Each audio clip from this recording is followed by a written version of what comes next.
everyone. So today what I want to do is finally start getting some fall crops going. Now I know it's the beginning of August. Believe me, I know. It's still super hot here. But I think it's time to get stuff starting to start.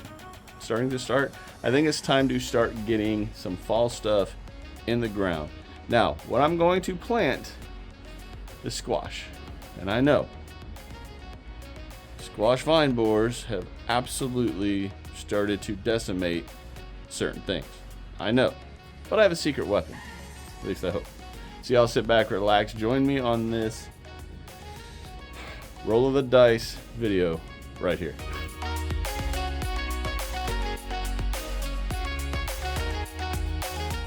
Beginning of July, I started planting out squash seeds. And as you can see, these guys are ready to rock and roll. What we're going to do first though, oh, check out all those habaneros, yo. Man, these plants are just putting on fruit. Love it. Sorry, sidetracked as always when I'm in the garden. Man, there are bees everywhere. Love it. First thing we are going to do is prep this bed. Now, when I say prep the bed, I'm going to plant all of those squashes from right here over to right in here, basically right on the other side of the peanut plant right there, pushing these cowpeas back. So I'm going to have all this area for those squashes that we just showed. Now the reason I want to use all of this area is because I want to space them out. I don't want them all jam-packed in on each other and all that. I want some space in between. The secret weapon that I'm going to use to also help try to protect these from the squash vine borers, I need space. So right now what you're seeing me do is I'm pulling up all the carrots in this area. I want a complete clean slate right here. So that's what you're seeing me do right here. Okay, so before we go grab everything, I totally forgot that I have an ant problem right here in the front of this bed. So I've got to figure out, so I need to go ahead and get rid of them. Might have to delay part of this video until later this evening while I put down some organic orange oil ant repellent, ant killer, and then give this some time. So that's probably what I'm going to have to do because y'all, ants are everywhere through this bed right now. Surprisingly, I didn't get bit. I'm actually really shocked about that, but I need to get rid of these ants. So we are going to, I'm just keeping it real. We're going to go ahead and delay the rest of this video until later tonight. Once the sun drops a little bit and it's not 1,015 degrees out here, then we're going to finish up the video. So, but let me go grab the orange oil real quick, show y'all what I do with that. And yeah. Okay, so if you remember, what was it, 2 months ago or so, I did a video on how I make my own orange oil. This is organic as it gets, and it helps kill ant hives without going to, like, you know, andro and all the other stuff where you're putting chemicals and poisons into your garden. This is natural, and it will kill the whole hive. I'll put a link to that video up right here. I was not planning on any of this, y'all, but I completely forgot that I have ant. So I just got bit, and I don't know how the ant got on me, but I just got bit. I was not planning on any of this, but I totally forgot that there was an ant hive here. So let's go ahead and get rid of it, and then in about 6, 7, 8 hours from now, we will finish up this video. As always, just keeping it real. I don't have a shovel over here, but we're gonna go ahead and just really tick off this hive. Now, for those of you that don't know anything about fire ants, these things are incredibly aggressive. It absolutely hurts when they bite, kind of like a burning sensation. I'm getting swarmed by mosquitoes right now. But all right, so the hive, hopefully y'all can see that. They are super upset and looking for whoever's been messing with them. So we are just gonna pour the orange oil in on them. Make sure we absolutely drown the hive and kill that queen. And there we go. That's basically all we need to do. I'm not gonna lie, I wish I had a gallon of this right now, but I've used this amount before to take out hives. I shouldn't have an issue. Here in a few hours, once the queen is dead, these are all gonna vanish off into wherever they go, I guess searching for another hive. But hey, on this channel, y'all, we just roll with the punches.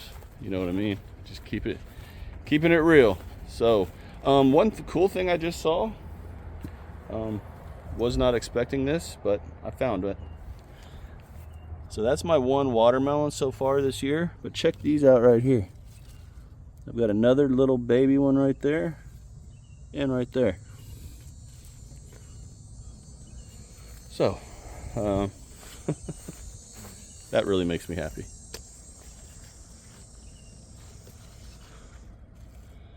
The doggone bee just had to.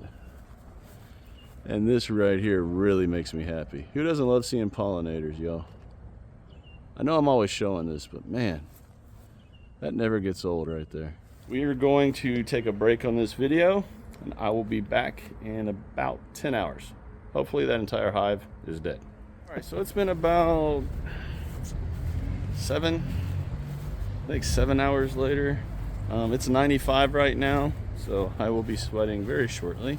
And that is why I switched to this hat. Now, let's see if the ants are gone. Pretty certain they are.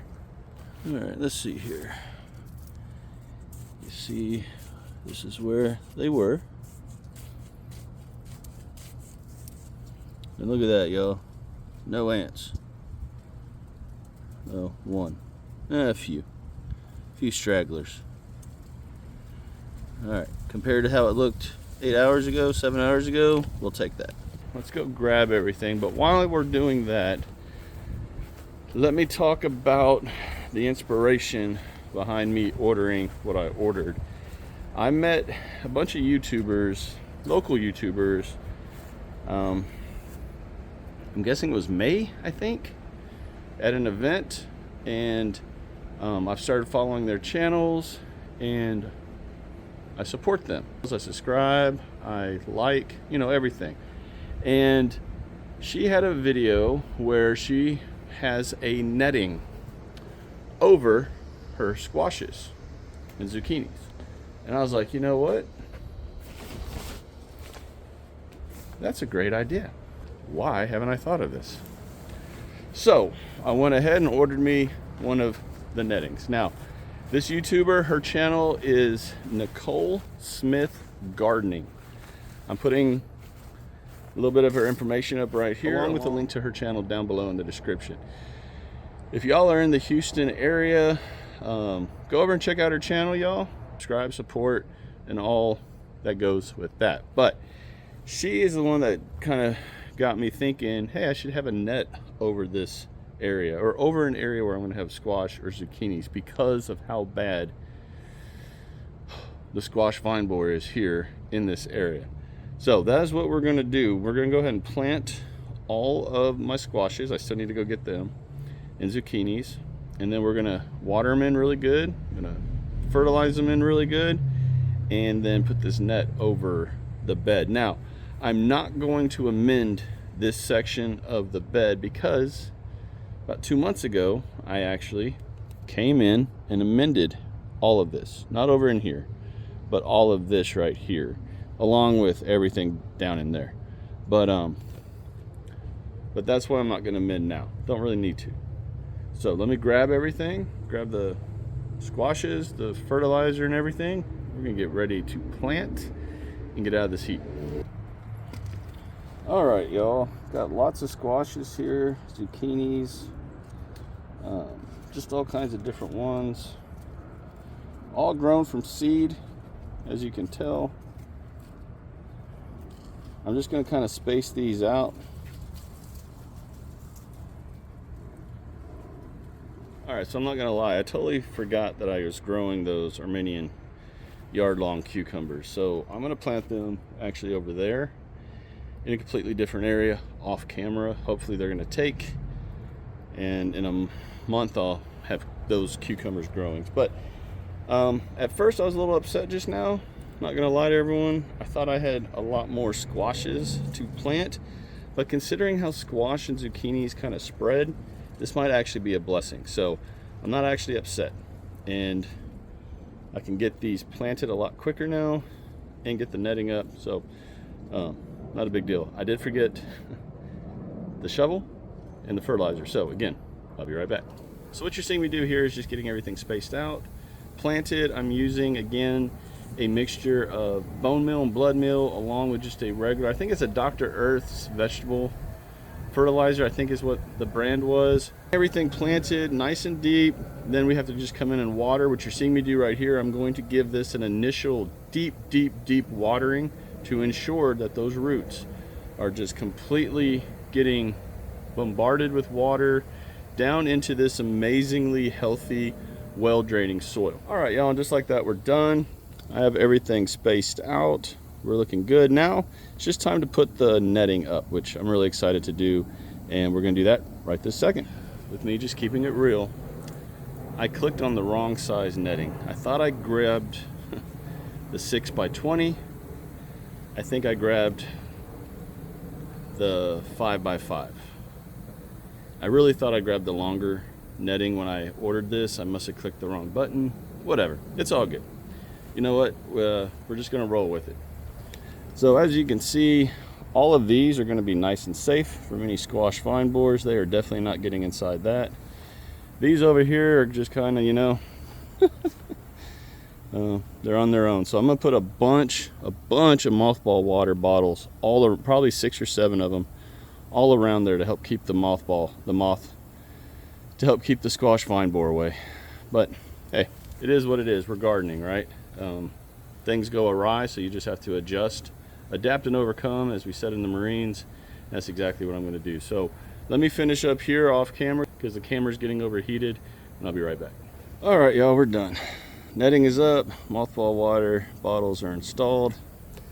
So we're done. We can get out of this heat. This is the first time you've heard me or anyone say anything about mothball water bottles. What those are is just mothballs inside a plastic cup. Give me 1 second, let me find one so I can explain this a little better for you. I have an entire video on this subject. I have a couple actually. I'll put one of them up right here, but you're gonna take a bottle, plastic bottle, you're gonna cut V-shaped notches in about 3/4 of the way up. Make sure you keep the lid. You're gonna put mothballs down in it, and then you're gonna fill the water level up just below the V's. What does this do? Well, moths don't like mothballs, don't like the smell of mothballs. And believe it or not, if you fill these up like I did over there and sit them down, the smell of that mothball water will come out in kind of like a vapor force field around your squash and zucchini plants. It works. I have literally sat right over there and watched a squash vine borer fly all around this squash plant, land, and then take off because these bottles many months ago were full of water, and the smell made the moth leave and go somewhere else. So does this work? Yes. Is it 100% foolproof that it will protect your squashes from the squash vine borer? No, nothing is 100%. But this, on the ground level, absolutely works. If you have issues with mothball chemicals being in your ground, in your soil, as I do, don't let these fall over. I have had storms knock them over, empty them out into the soil, and things still grew. I mean, it wasn't ideal, but nature's nature. All right, y'all, so that's the video. Definitely was a real video. I had things happen I wasn't prepared for, and I just rolled with it because that's gardening. You know, we can always have all these thoughts and ideas mapped out in our heads on what we're gonna do, and especially if you're a YouTuber, this is what I'm gonna do for this shot and that shot and how I'm gonna show this and that, and then nature, life happens, and all your planning goes right out the window. So hope you all enjoyed this video. Hope you got something out of it. If nothing else, we're gonna at least see side by side how those squash plants grow. Now again, go over and check out Nicole Smith Gardening if you're out here in this area. She's got a great channel. She comes at it, gardening in a very different way than I do, and I love it. That's the beauty of gardening, right? We all do it our own separate little ways, all our different ways. There's no right or wrong way to gardening, right? It's your way of gardening. And when you've got God by your side, helping you in the garden, I mean, what more can we ask for, right? All right, everyone, if y'all enjoyed this video, if you got anything out of it, if I inspired you to do anything, or you're just gonna laugh at me because I had all kinds of mistakes, that's fine. Do me the 3 favors and share, like, subscribe to this channel if you've not done so already, and join this fast-growing community of like-minded gardeners here on YouTube. Y'all, it is hot out here. Check this out. I have a Japanese tiger melon growing on a vine that I thought was dead. So that's pretty cool. What a great way to end the video. Until next time, everyone, take care. May God continue to bless each and every one of you. Shine bright, harvest hard, get in your gardens. Plant, plant, plant. Get ready for fall. It's around the corner. I'll talk to y'all again real soon. Bye.